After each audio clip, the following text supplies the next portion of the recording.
Global scale का leader है। वो कौन सा बड़ा लीडर है एक और जिसने इंडिया के प्राइम मिनिस्टर नरेंद्र मोदी को सल्यूट किया है।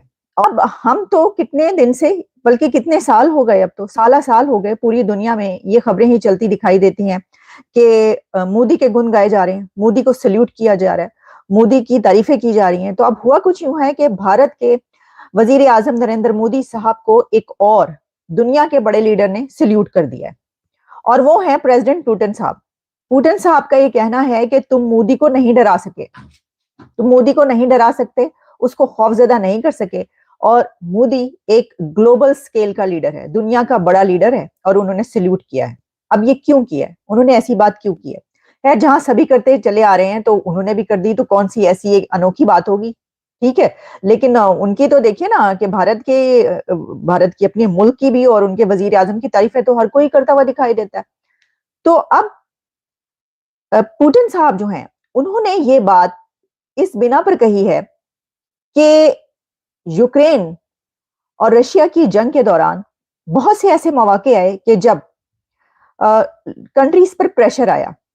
हमें याद है कि हम ये खबरें आप तक पहुंचाते रहे, कई कंट्रीज को प्रेशराइज करने की कोशिशें की गई, और हमेशा ऐसा होता है, ये भी कोई अनोखी बात नहीं है।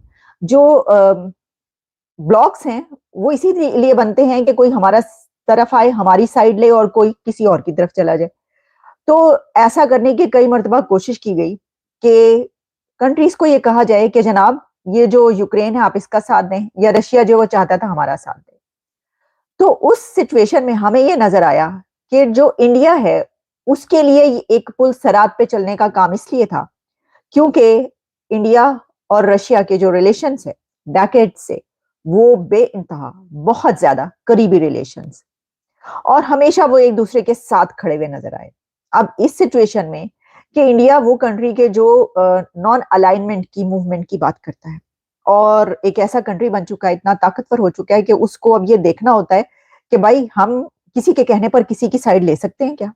और ये भी कि उनकी तो ट्रेड, उनकी इन्वेस्टमेंट्स और उनके जो एग्रीमेंट्स है वो पूरी दुनिया के कंट्रीज के साथ है, उनका दुश्मन हो या उनका दोस्त हो। तो इस सिचुएशन में ऐसे मुल्क के लिए जो एक ऐसे स्टेटस जिसके पास मिल जाए उसको, और एक ऐसे स्टेचर पर हो, तो फिर बहुत मुश्किल होता है ये फैसला करना। और फिर ये नजर आया, ये फैसला किया गया कि जो कि प्रेसिडेंट पुतिन ने कहा है कि उस दौरान इंडिया ने बड़ा एक सॉलिडारिटी ना सिर्फ शो की बल्कि स्टैंड लिया इस बात पर कि वो किसी की तरफ टिल्ट का नहीं शो करेंगे। ना तो उन्होंने रशिया की जो है वो मुखालफत की किसी के कहने पर, और बल्कि हमने ये देखा कि उन्होंने चीप ऑयल, उसी दौरान उन्होंने धड़ाधड़ तेल खरीदा।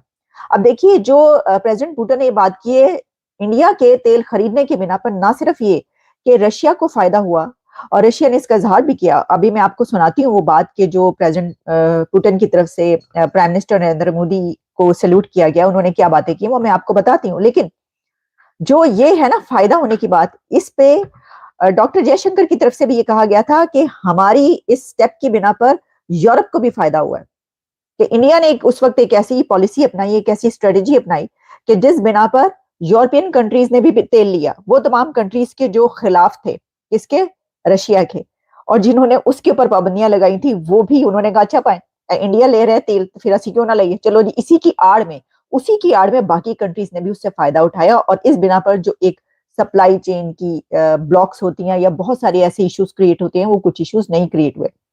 तो देखें ये एक तो ये बड़ी बात, और इस बिना पर उन्होंने कहा है कि उन्होंने हमारा साथ नहीं छोड़ा। ये भी नहीं किया कि वो कहें कि नहीं आपने जंग की तो बड़ा ही चंगा किया, नहीं। हमने देखा कि नरेंद्र मोदी साहब ने मुंह दर मुंह, यानी कि फेस टू फेस, वो जो एक समिट और कॉन्फ्रेंस हो रही थी उस दौरान उन्होंने ये पूरी दुनिया को कहा कि रशिया को कहा कि ये जंग का इरादा नहीं है, ये कोई बात नहीं है कि आपने उठा के किसी पे हमला कर दें या जंग स्टार्ट करें, ये जंग का दौर नहीं है। उनका मतलब ये था कि जो उनकी स्ट्रेटेजी पॉलिसी है कि हमने तरक्की करनी है, जंग वंग को छोड़ो, भाड़ में डालो। तो जनाब मैं आपको पहले तो वो दिखाना चाहूंगी, सुनवाना चाहूंगी कि जो प्रेसिडेंट पुतिन ने कहा है, जिस तरीके से उन्होंने सल्यूट किया है और कहा, अपलॉड किया है मोदी साहब को, मोदी साहब की तारीफ की है पुतिन साहब ने जिस तरीके से, और उनको कहा है कि दुनिया का बड़े स्केल का वो लीडर है, कि वो किसी से घबराया नहीं, वो है ना, खान साहब कहते हैं घबराना नहीं है, तो असल में जो घबराना नहीं है, वो नहीं घबराए मोदी साहब। तो इसके ऊपर पुतिन साहब ने क्या कहा, उसके बाद फिर हम बात करेंगे कि जो इटली की तरफ से एक स्टेप लिया गया है बीआरआई से निकलने का, उसके ऊपर चाइना की तरफ से क्या रिएक्शन आया। लेकिन देखिए जरा मोदी साहब क्या फरमा रहे हैं। In Russia and India are consistently developing in all the areas, and the main guarantor for that is the policy led by Prime Minister Modi. His Excellency is one of the politicians of the global scale that I was talking about previously without giving the names.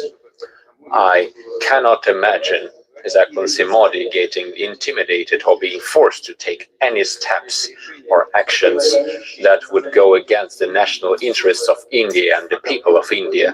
And there is pressure against him, I am aware of that.